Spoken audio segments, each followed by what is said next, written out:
साधना जरा समझाइए, मैं सोच रहा हूं, समझ में नहीं आ रहा, ये बेरोजगारी और वोट चोरी का रिश्ता क्या है?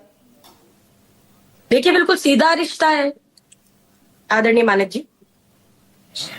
जब वोट चोरी के द्वारा जो सरकार चुनकर लाई जाती है, तो वो तो निश्चिंत रहते हैं।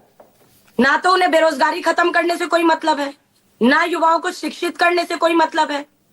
जब भी युवा सड़कों पर उतरता है, या तो आरक्षण के लिए उतरता है, या नौकरियों के लिए उतरता है, या अपने पेपर लीक के खिलाफ उतरता है, तो उसे डंडे मारे जाते हैं। उसकी किसी भी तरह से निराकरण नहीं किया जाता उसकी परेशानियों का। कारण क्या है? क्यों निराकरण नहीं किया जाता? निराकरण इसलिए नहीं किया जाता कि सरकार निश्चिंत है कि रोजगार दो या मत दो, जीएसटी खुद ही बढ़ा दो, बाद में खुद ही घटा दो, वही वाली बात कर दो कि बस में एक व्यक्ति ने की जेब काट ली, और जिसने जेब काटी उसी ने 5 रुपए देकर कह दिया, जाओ भैया चोरी हो गई है, अपने घर चले जाना, ये लो 5 रुपए। तो यही तो सरकार कर रही है। तो सरकार इतने खुले तरीके से क्यों कर पा रही है?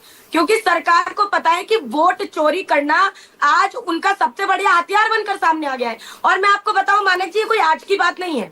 2023 के अंदर जब अनूप बरनवाल केस में एक जजमेंट आया था सुप्रीम कोर्ट का कि किस तरीके से मुख्य चुनाव आयुक्त और आयुक्तों को चुनाव किया जाएगा, जब तक सदन में कोई बिल पारित नहीं हो जाता कि प्रधानमंत्री जी, नेता प्रतिपक्ष और मुख्य न्यायाधीश जी इस प्रक्रिया को किस तरह बदला सदन में अध्यादेश लाकर।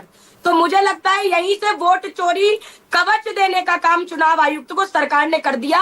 और जो संविधान की धारा 16 में परिवर्तन किया गया कि अब आप जी चुनाव आयुक्त के खिलाफ कोर्ट ही नहीं जा सकते, तो ये कहीं ना कहीं मुझे लगता है कि हम गोदी मीडिया कहते हैं ना, अब ये कहीं ना कहीं मैं कहूंगी कि गोदी चीफ चुनाव आयुक्त हो गए, जो कि आज सरकार के पक्ष में खड़े हो जाते खुलकर। अनुराग ठाकुर जी भी वही बातें करते हैं, लेकिन उन्हें हलफनामा नहीं मांगा जाता। वही बात राहुल गांधी जी करते हैं, तो कहा जाता है जी हलफनामा दो या अच्छा साधना, ये बार बार राहुल गांधी वोट चोरी का मुद्दा और इसकी गेंद युवाओं के पाले में क्यों डाल रहे हैं? कभी जेन जी, कभी युवा, कभी छात्र, उनसे क्या अपील कर रहे हैं, क्या चाहते हैं उनसे वो? देखिए, आज कोई भी देश जेन जी और युवा से ही चाहेगा ना। हम चाहते हैं भाई जो ऊपर वरिष्ठ लोग हैं, जो वृद्ध लोग हैं, उनकी छत्र छाया में देश चलता है, लेकिन जो कार्यान्वित करता है तो वो देश का युवा करता है। लोकतंत्र को बचाएगा कौन? देश का युवा, जेनजी। मैंने तो कहा था इस जेनजी शब्द से बीजेपी को बड़ी परेशानी हो जाती है। आदरणीय प्रदीप भंडारी जी बैठे हुए हैं, देखिएगा आप, उनको भी जरूर परेशानी होगी इस शब्द से। लेकिन जेनजी को जो बार बार बीजेपी की तरफ से अरे भड़का दिया, ये कर दिया, अरे सुब्रत पाठक जी का बयान है, वो भाजपा के पूर्व सांसद है कन्नौज से। वो कह रहे हैं कि अगर जेनजी क्रांति लाएगा तो सबसे पहले राहुल गांधी जी का घर जलाएगा, सबसे पहले अखिलेश यादव का घर जलाएगा। तो ये काटने छाटने बांटने की बात करने वाले अब जलाने जुलूने की भी बात करने लगे हैं। तो सीधी बात है, देखिए, कांग्रेस पहले लड़ी थी गोरों से और अब लड़ रही है वोट चोरों से। तो अब अच्छा, ये युवाओं से क्या अपील है, क्या उम्मीद कर रहे हैं? ये छात्र क्या करें, युवा और जेनजी क्या करे वोट चोरी के आपके इन आरोपों से? क्या करे वो? करे नहीं कर रहे हैं लगातार, क्या करे नहीं कर रहे हैं लगातार।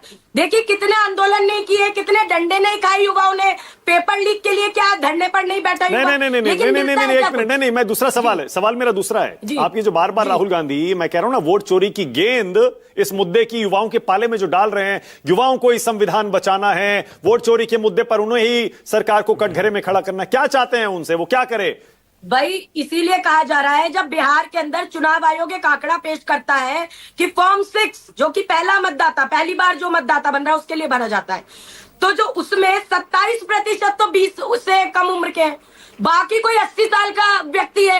ये बताइए, कोई 80 साल का वृद्ध पहली बार वोट देगा क्या? कोई 100 साल का व्यक्ति है? तो हम जेनजी से यही, भाई जेनजी चाहता है ना कि उनके साथ, वोट के साथ तो खिलवाड़ ना हो, कम से कम आप उनके वोट के साथ भी खिलवाड़ कर देंगे तो जेनजी तो आगे आएगा। व्यक्ति द्वारा व्यक्ति के मतलब वोट से ना, वोट से आ गया, यही चाहते हैं ना आप कि वोट से आ गया? सुनिए, व्यक्ति द्वारा व्यक्ति के शोषण को समाप्त करना क्रांति है। पहले यही क्रांति हुई थी हिंदुस्तान आजाद कराने के लिए, तब भी गलतियां हो रही थी। तब आजादी के लिए युवा निकल के आया कि नहीं निकल कर आया? क्रांति हुई। अब एक और क्रांति लाएगा, युवा भी लाएगा, जेनजी भी लाएगा। वो क्रांति होगी वोट चोरी के खिलाफ। वो क्रांति होगी। एक सेकंड साधना, कौन सी क्रांति? सम्राट चौधरी, साधना, इस क्रांति में क्या होगा? डिग्री कहां से आ जाती है पीएचडी की? इस क्रांति में साधना क्या होगा, यही तो पूछ रहा हूं मैं। इस क्रांति में क्या होगा?